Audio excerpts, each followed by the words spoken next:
सर्दियाँ जो भी आने वाली हैं, ये निकालना इतना मुश्किल हो जाता है जिनको घुटनों का पेन है, अजाब हो जाती है ज़िंदगी। इसलिए सेगमेंट रखा है ताकि आप पहले से एहतियात कर लें और जो प्रिकॉशंस हैं वो इस्तेमाल करें। और जिस तरीके से भी आज हमारे जो यहाँ पे प्रोफेशनल डॉक्टर हैं वो आपको बताएंगे कि घुटनों के दर्द के लिए ऑपरेशन कराना सही है कि नहीं है। लोग तो नहीं कराते हैं, मगर हम ये सारे सवालों के जवाब लेंगे। महंगा भी तो क्योंकि बहुत है ना, तो लोग डरते हैं कि भाई इतना महंगा लगा दिए, पैसे सब कुछ कर दिया, वो ठीक होगा कि नहीं। आज हम ये बात करेंगे कि ऑपरेशन के बगैर जो है वो घुटना ठीक हो सकता है नहीं। आपकी कॉल्स भी शामिल करेंगे, जिनको घुटनों का मसला है वो आप कॉल कर सकते हैं। हमारे पास मौजूद है प्रोफेसर डॉक्टर शहजाद भट्टी साहब, जो कि पेन मैनेजमेंट स्पेशलिस्ट हैं, हमारे प्रोग्राम में आते रहते हैं। Is one of the very very fine specialist person. तो मैं आज हमारे जो है शो पे हमने इनको मधु किया क्योंकि हमारी जो पूरी टीम है ना वो भी इन्हीं के पास जाती है अपने घुटने के दर्द निकलवाने के लिए। अस्सलाम वालेकुम। जी वालेकुम सलाम। कैसी तबीयत है? जी बिल्कुल। लास्ट टाइम मैं अमेरिका जा रही थी, ट्रैवल करी थी क्योंकि इतनी लंबी फ़्लाइट थी, तो मैंने आपसे जो मेडिसिन ली आपने मुझे बताई, मुझे बहुत रिलीफ रहा, आराम रही। तो मैंने इसलिए भी लोगों को बताया कि आप सही डॉक्टर हैं, मेरी पूरी टीम आपके पास जाती है, आपकी बात बताई हुई लोग उस पर अमल करेंगे। ठीक है। अच्छा डॉक्टर साहब मुझे बताइएगा सबसे पहले कि ये घुटने का दर्द होता है क्या, इसकी वजूहात क्या होती हैं? अच्छा, घुटने का दर्द हम जितना हम सोचते हैं ना उससे बहुत ज़्यादा है। बहुत सारे लोग जो हैं जो घुटने के दर्द के बारे में उनको दर्द शुरू होती है तो वो बताते नहीं, या उनको पता भी नहीं चलता कि एग्जैक्ट किस जगह पे दर्द है। तो घुटनों की दर्द की बहुत सारी किस्में, जो सबसे ज़्यादा कॉमन पेन है दो तरह की हैं। एक एज के साथ होती है जिसको ऑस्टियोआर्थराइटिस कहते हैं, यानी जब एज थोड़ी बढ़ जाती है घुटनों के दरमियान स्पेस कम हो जाती है, जिससे घुटने आपस में टकराना शुरू कर देते हैं। और इसकी निशानी ये होगी कि जब वो बेंड करेंगे तो उसमें से कड़ की आवाज़ें आएंगी। ये एक मेन कॉज है बुज़ुर्गों में।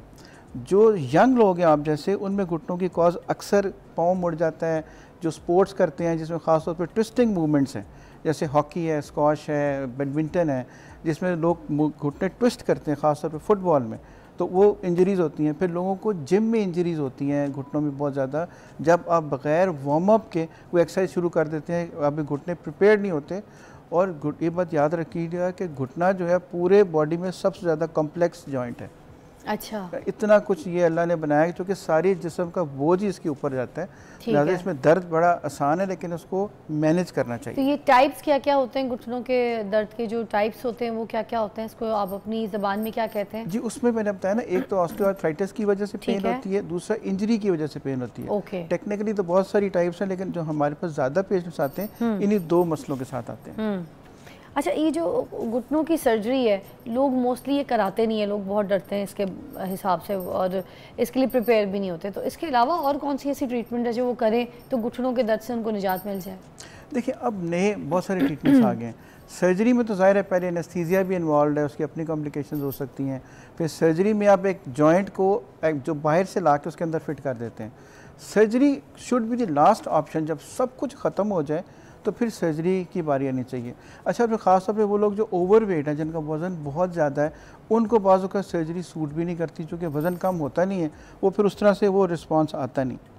अब लेटेस्ट ट्रीटमेंट जो है ना घुटने को एक नहीं है। पहले लोग समझते थे जी स्टीरॉयड लगा लिया तो घुटना ठीक हो गया, इसके अलावा कोई इलाज नहीं है। अब बहुत एक चेन ऑफ ट्रीटमेंट्स हैं जो लेटेस्ट हैं। अब हम जैसे मैं सबको बताता होता हूँ कि हम सबसे पहले इसके अंदर हम घुटनों का अल्ट्रासाउंड करते हैं। अल्ट्रासाउंड करके हम ये देखते हैं कि घुटने के अंदर कोई मसल डैमेज तो नहीं है, घुटने में पानी तो नहीं है, घुटने के अंदर कोई लिगामेंट जो है वो डैमेज तो नहीं है। उसके ऊपर फिर हम एक इंसुलिन वाली नीडल लेके, जैसे सपोज एक बंदे को घुटने की सिर्फ अंदर वाली साइड पे पेन है तो सारे घुटने में टीका लगाने की क्या ज़रूरत है? अच्छा। तो हम उस जगह को पिन पॉइंट कर देते हैं अल्ट्रासाउंड से, उसके ऊपर हम एक ओजोन होती है वो लगा देते हैं इंसुलिन वाली नीडल से। ना होने के बराबर पेन होती है, साइड इफेक्ट कोई नहीं, नुकसान कोई नहीं, और उससे बहुत लोग ठीक हो जाते हैं। दैट इज ये कब तक काम करती है? ये जब तक जो अगर एक चीज़ जो डैमेज है वही हील हो गई तो फिर नुकसान क्या, फिर तो जब तक वो ठीक रहेगी वो चलती रहेगी। अच्छा। देखें ना, आपने स्टीरॉयड नहीं लगाया, आपने एंटीबायोटिक नहीं लगाई, आपने कोई डीप इनसाइड इंजेक्शन नहीं लगाया, ज़रा सा आपने ट्रीटमेंट किया तो वो ठीक होगी। ये पहला ट्रीटमेंट है। ठीक है। इसके बाद भी बहुत कुछ मौजूद है। अच्छा।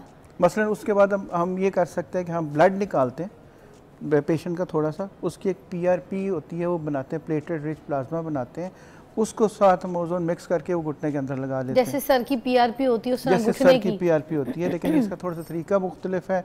ये थोड़ी सी और तरीके से प्रिपेयर की जाती है। वो घुटने के अंदर एक ख़ास तरीके से हम एक इमेज में इंजेक्ट कर देते हैं। अच्छा, वो क्या करती है, घुटने के अंदर के जो सारे मसल्स अगर ओवरऑल डैमेज है तो उसको ठीक करना शुरू कर देगी। अगेन ये नेचुरल ट्रीटमेंट है, बाहर से तो कोई चीज़ दी नहीं, पेशेंट का अपना ब्लड लिया, उसी को प्रिपेयर किया, उसी को लगा दिया। इसमें थोड़ा सा टाइम लगता है, लेकिन घुटना अंदर से नेचुरल शुरू हो जाती है। सर ये कोई लेटेस्ट टेक्निक अगर आई है तो वो भी डिस्कस कीजिए, कोई ऐसी घुटनों के दर्द के लिए लेटेस्ट ट्रीटमेंट टेक्निक जो आप लोग अभी इस्तेमाल कर रहे हैं, या फिर पाकिस्तान में नहीं आई, प्लीज डिस्कस। नहीं, पाकिस्तान में है। अच्छा, इसके बाद हम जो लेटेस्ट ट्रीटमेंट हम आजकल कर रहे हैं उसको हम एक्सोसोम्स कहते हैं, EXOSOMES। What is this? Exosomes होते हैं कि ये एक स्टेम सेल्स, एक नाम सुना होगा हम बहुत सारे लोगों ने, ये उससे एक अगली किस्म है।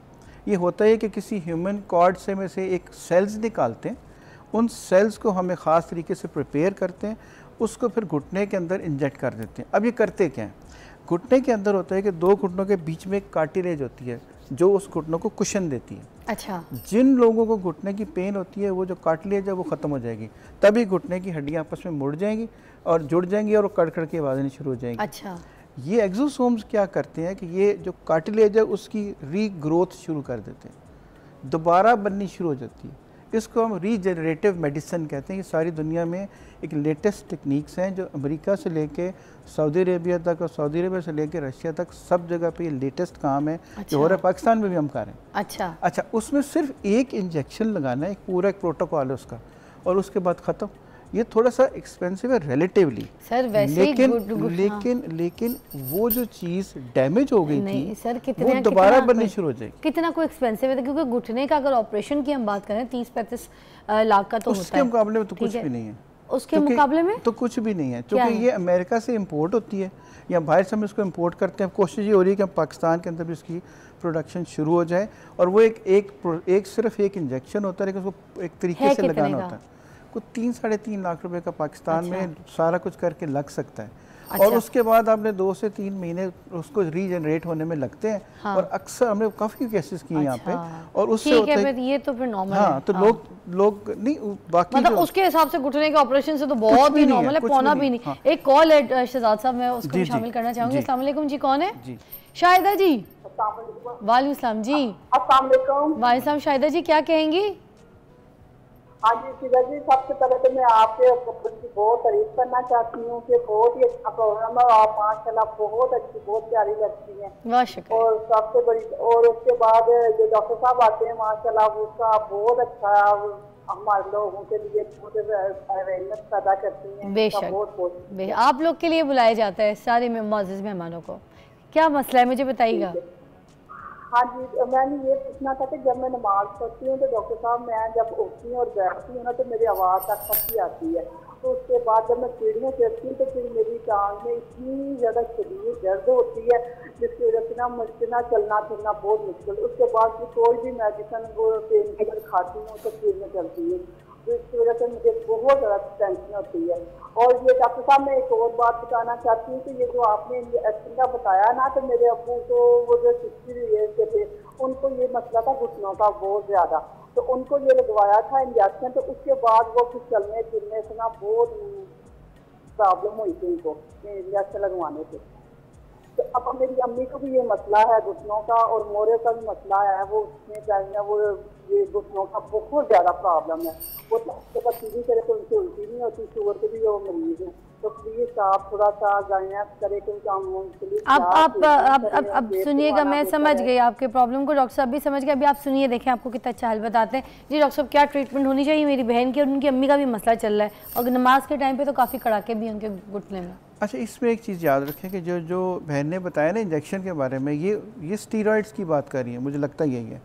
स्टीरॉइड्स हम नहीं लगाते, ये वो इंजेक्शन नहीं है, पहली बात है, ये वो इंजेक्शन है ही नहीं है। जो मैंने पहले ओजोन की बात की थी तो वो तो हम स्किन में लगाते हैं, वो तो घुटने के अंदर लगाते ही नहीं है, प्लस वो जिनका नुकसान कोई नहीं है। नंबर 2, मैं आपको एक और ऑब्जर्वेशन बताऊं जो तमाम सुनने और देखने वालों के लिए है कि हम जितनी मर्जी दवाइयाँ ठीक करते हैं, हमने पिछले को 500 पेशेंट्स को चेक किया जो उन्होंने आके कहा कि हमें शुगर नहीं है, हमें डायबिटीज़ ठीक है। मैं सुबह की जो नाश्ते से पहले की शुगर इतनी होती है, नाश्ते के बाद की इतनी होती है, लेकिन हम एक टेस्ट कराते हैं जो 3 महीने की शुगर चेक करता है। उन 500 में से जिनकी दर्दें ठीक नहीं होती थी, उनमें से 490 पेशेंट तकरीबन ऐसे थे जिनकी वो HbA1c लेवल उसको कहते हैं वो ज़्यादा था। लिहाजा मेरी बहन को चाहिए कि सबसे पहले अपना शुगर लेवल चेक कराएं किसी लैब से जो 3 महीने वाला टेस्ट होता है, 3 महीने वाला, जितनी मर्जी दवाइयाँ लेते रहे, जब तक वो लेवल कंट्रोल में नहीं आएगा किसी दवाई का उतना असर नहीं होगा। चाहे ऑपरेशन भी करा लें, चाहे जो मर्जी कर लें, क्योंकि वो एक ऐसा कोई आपस के अंदर इनका रिलेशन है कि जब तक वो लेवल ठीक नहीं होता उस वक्त तक दर्दें भी ठीक नहीं होती। ठीक है, तो ये पहले चेक करा के फिर रिपोर्ट डॉक्टर को चेक जरूर चेक कराना चाहिए।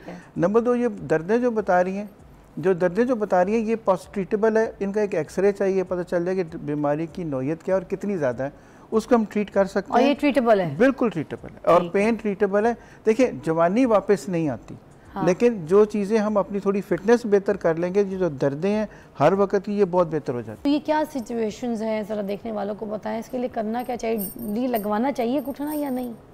देखिए, ये जो घुटने की सर्जरी सबसे आखिरी रिजॉर्ट है, कुछ ना बचे तो फिर घुटने की सर्जरी होनी चाहिए, क्योंकि हर सर्जरी की अपनी कॉम्प्लिकेशंस हैं, बाज़ का मजबूरी बन जाती है। ऐसे हम ज़्यादातर उन लोगों की बात करते हैं जो सर्जरी करवा नहीं सकते, मसलन करवाना नहीं चाहते, एनेस्थीसिया की कॉम्प्लिकेशन है, एज बहुत ज़्यादा है, किसी वजह से वो नहीं करवा सकते।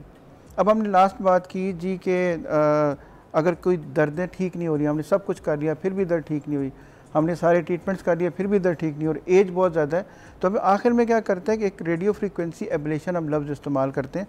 हम घुटने के इर्द गिर्द कुछ ऐसे प्रोसीजर करते हैं जिससे वो घुटने की जो नर्व्स होती हैं वो ब्लॉक हो जाती हैं, दर्द का एहसास ख़त्म हो जाता है, उसमें भी सर्जरी की ज़रूरत नहीं पड़ती, बंदा चलता रहता है लेकिन उसको दर्द नहीं होती, क्योंकि हम उसका एहसास ख़त्म कर देते हैं। उसको रेडियो फ्रीक्वेंसी एब्लेशन कहते हैं। ये भी एक लेटेस्ट ट्रीटमेंट है। अब वो जो दर्द बिल्कुल रिलीफ हो जाता है, दर्द का एहसास ही खत्म हो जाएगा तो दर्द नहीं होगा। तो वो कितने टाइम तक रहता है? वो मुस्तकिल भी हो सकता है, हम उसको मुस्तकिल बंद कर सकते हैं। अच्छा, हाँ, वो मुस्तकिल हो सकता है कि अंदर जब जी नर्व्स होती है, जी उनको नर्व्स को हम बाज़ औक़ात बर्न भी कर सकते हैं, ताकि वो जो अगर बाकी मादा उनकी ज़िंदगी अगर वो सर्जरी नहीं करा सकते तो उनको दर्द नहीं होगी, क्योंकि दर्द का एहसास ख़त्म हो जाएगा। अच्छा, दूसरी उसका कोई साइड इफेक्ट भी तो होता होगा डॉक्टर साहब, कि दर्द तभी होती है ना जब कोई अंदर जख्म हो, कोई चोट हो या कोई तकलीफ हो या कोई चीज़ आपस में ऐसे टकरा रही हो। टकराने तो सब कुछ कर लिया अगर और दर्द ख़त्म नहीं हो रही तो फिर कुछ तो करना है ताकि ज़िंदगी की क्वालिटी ऑफ लाइफ तो बेहतर हो। मगर वो मजीद अंदर कोई चीज़ घुटना डैमेज तो नहीं करेगी? यही तो चीज़ों के खौफ आते हैं। जितना डैमेज होना होता है वो हो चुका होता है। अच्छा। ये लास्ट रिजॉर्ट बता रहा हूँ। अच्छा, दूसरी बात आपने पूछी, बड़ा अच्छा सवाल पूछा कि जिन लोगों की घुटने की सर्जरी हो गई और उनको आराम नहीं आया तो उनका क्या करें। और ऐसे बहुत सारे लोग आते हैं जो घुटने की सर्जरी करा चुके हैं और उसके बावजूद या आराम नहीं आया या कुछ अरसे बाद दोबारा दर्द शुरू हो गई। तो उनका जो भी प्रोसीजर्स मैंने आपको बताए हैं उनमें से अक्सरियत इवन 2 की सर्जरी हो चुकी है, इसके बावजूद वो हो सकते हैं। हम उनका अल्ट्रासाउंड भी कर सकते हैं, उनमें ओजोन भी लगा सकते हैं और वो सेफ़ हैं। मगर डॉक्टर साहब, ये सब तो करने के बाद हम घुटने की सर्जरी पे जाते हैं ना, मतलब सर्जरी तो एक लास्ट ऑप्शन होता है, पहले तो हम सारी ट्रीटमेंट करने के बाद फिर जाएंगे ना। उस हिसाब से मुझे बताइएगा कि ये फिर अब ये सारा कुछ होने के बाद अगर घुटने का ऑपरेशन हो गया, ठीक है, फिर फाइनल जो सिचुएशन आपने बताई कि भाई अब ऑपरेशन हो, उसके बाद भी अगर घुटना फेल हो गया फिर वही वाले प्रोसीजर्स दोबारा आगे भी चल सकते? वो फिर हमें उनकी घुटने के और तो कुछ होना नहीं, तो हम पेन तो रिलीव करें ना। हमारा पेन मैनेजमेंट का काम यह है कि लोगों की क्वालिटी ऑफ लाइफ बेहतर होनी चाहिए।